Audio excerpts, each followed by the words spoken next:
welcome to Life Admin 365. This is Dipty and I'm starting today's video with Upma preparation as made by Milind. This is his way of doing and I have been forewarned to not give any unsolicited instructions. Sharing his method. Place kadhai on medium heat and dry roast 1.5 cups of fine suji. When you start smelling a nutty fragrance, it means suji is well roasted. Transfer roasted suji to a plate. Place pan back on the stove on medium-low heat. Add 2 to 3 tablespoons of oil. While oil is heating up, chop 4 to 6 green chilies and a 2-inch piece of peeled ginger. When oil is hot, add 2 dried red chilies, mustard seeds and urad dal. Saute until urad dal turns slight pink. Add chopped onions, green chilies, ginger and curry leaves. Stir to mix well until onions start sweating. Squeeze in 2 teaspoons of tomato paste and saute for a minute or so. Add salt as per taste and saute everything to mix well. Because Milind wanted a soggy, liquidy upma, he heated 4 cups of water in electrical griddle. Pour in boiling water very carefully. Things will sizzle and will start spattering around. So do this step very carefully. Next, add in half a tablespoon of sugar and 1 to 2 tablespoons of homemade ghee. Stir the contents in the pan to uniformly disperse ghee. Then lower heat to the lowest setting and with constant stirring, gradually add previously roasted rava or suji. This way of preparing, that is simultaneous addition and mixing, prevents formation of lumps and dry pockets in suji. Plus, you can do the mixing at your speed without drying or burning the mixture.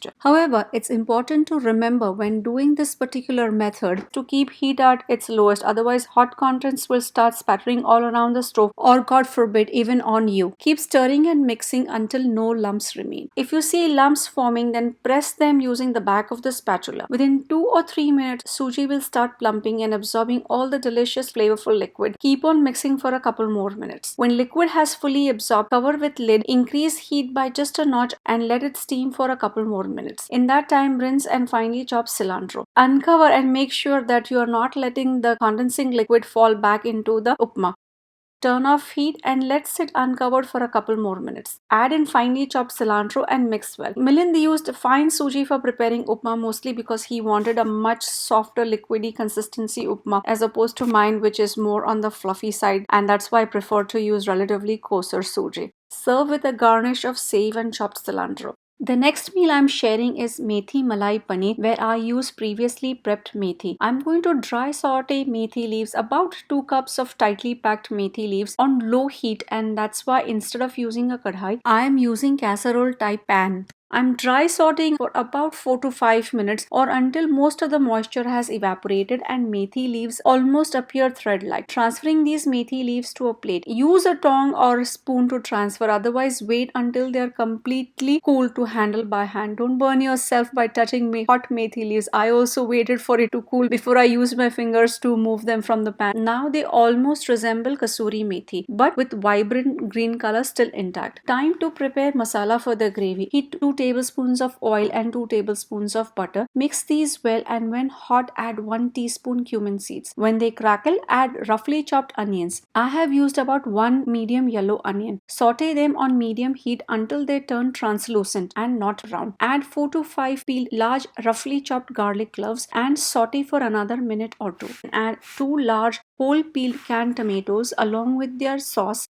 and half a teaspoon of salt. Poke and break them and roughly mix them with the masala. Cover and cook for 3 to 4 minutes on medium-low heat. Roughly cut methi. Scissors is preferable for this type of methi instead of using a knife because at this point methi is stringy, so chopping with knife may become difficult. Anyways, going back to the gravy, it looks perfectly cooked. Tomatoes have almost melted and onions and garlic have softened without browning. Add turmeric and red chili powder and saute everything well. Turn off heat, cover and cook on residual heat for 2 to 3 minutes. In that time, cube paneer. I needed more paneer than what was in my freezer, so decided to use a whole new block instead of using half frozen thawed and half fresh paneer. Taking a quick check on masala and this looks nice and mushy, just like what I want. Transfer it to a blender jar and blend it to a smooth paste. To the same pan, add oil and chopped methi and salt.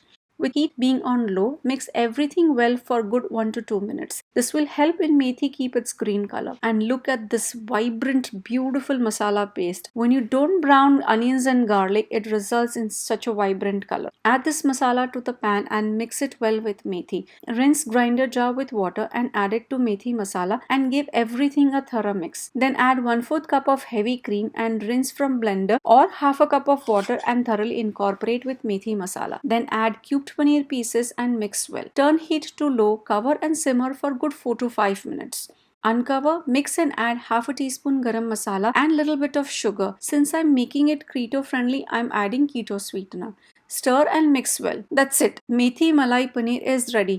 This was one of the best Methi Malai Paneer that ever made. So I do recommend you make this recipe this particular way. Enjoy it with naan or paratha. I am enjoying it with my keto roti. The next meal that I am sharing with you is tofu cauliflower rice stir fry. Take out the tofu block from package and place in between kitchen towel and place something heavy on it to remove moisture. Remove kitchen towel and transfer it to a bowl. Break it into smaller chunks. Mash these to get crumbles. Keep it aside and prepare sauce. To a bowl, add 1 tablespoon dark soy sauce, 1 tablespoon vegetarian oyster sauce, which is optional, 1 tablespoon vegan fish sauce, which is also optional. Mix these three well. Then add 1/4 teaspoon sweetener. Mix well and keep aside. To a wok heating on medium heat, add 2 tablespoons of oil. When oil is hot, add crumbled tofu, followed by 1 teaspoon minced garlic and 1 teaspoon minced ginger. Mix these well and saute on medium heat for 2 minutes. Then add half of the prepared sauce. With continuous mixing, saute to coat tofu crumbles with the sauce.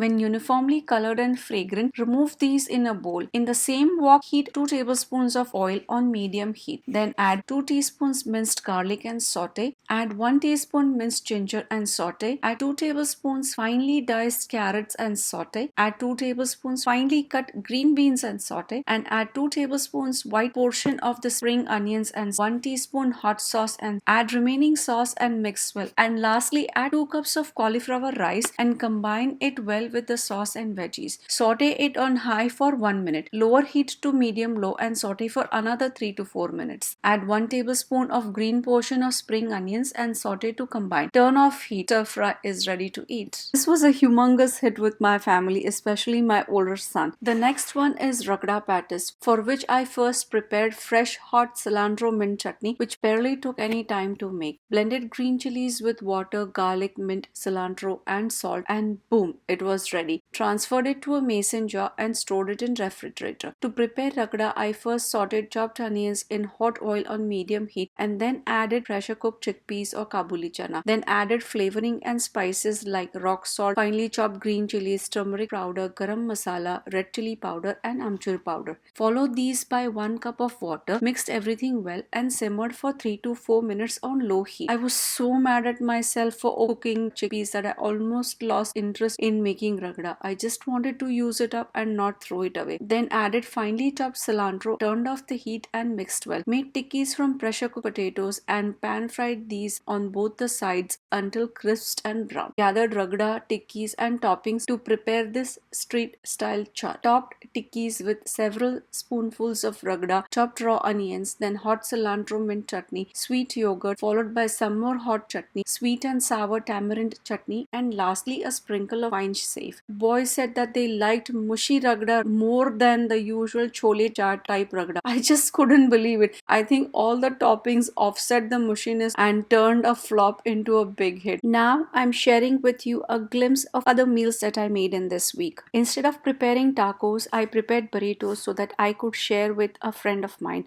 All they have to do now is heat the burritos in toaster heater and serve with a side of salad or chips or salsa. I will prepare tacos next week and will definitely share that recipe then. A side note, this burrito footage is from another preparation and I have used it as a representative of my work done this week. Another typical meal was pasta with red sauce and a side of sauteed garlicky spinach. Next, I attempted to make red velvet cupcakes to celebrate Milan's birthday, and I was so excited that I prepared frosting beforehand.